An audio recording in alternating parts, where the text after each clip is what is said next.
আসসালামু আলাইকুম এভরিওয়ান। আজকে আমরা এই ম্যাথের সমাধান দেখব। আমাদের এই চ্যানেলে আপনাদের জন্য বিভিন্ন চাকরির পরীক্ষার বিভিন্ন ম্যাথের সমাধানের ভিডিও চলছে। কাইন্ডলি আমাদের চ্যানেলটিকে সাবস্ক্রাইব করে দিবেন।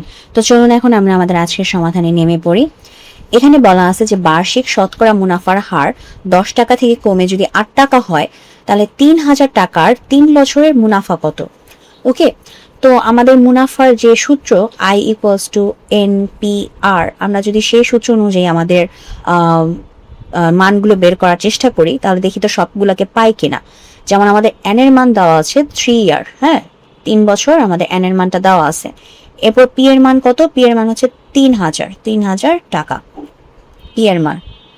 তো এরপর আমরা আমাদের যে মুনাফার হারটা সেটা একটু ব্যাপার আছে। যেমন মুনাফার হার কি বলছে 10 টাকা থেকে 8 টাকা হয়েছে, তার মানে মুনাফার হারটা কি ছিল? আগে 10% ছিল, এখন আমাদের 8% কমে আমাদের যে হারের যে পরিবর্তনটা হয়েছে সেটা হচ্ছে 2%। ওকে, হারের যে পরিবর্তনটা হয়েছে সেটা হচ্ছে 2%। এখন আমাদের কাছে আসলে জানতে চাইছে যে মুনাফা কত কম হবে, মুনাফা কত কম হবে।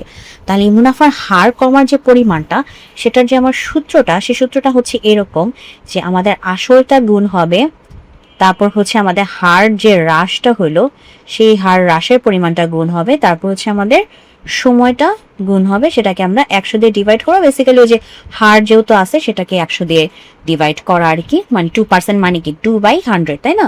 সেটা তো আমাদের আসল কত? আসল হচ্ছে আমাদের 3000 টাকা, হার হ্রাস কত পাইছে 2, তারপর হচ্ছে সময় হচ্ছে আমাদের 3 বছর, আর নিচে তো 180।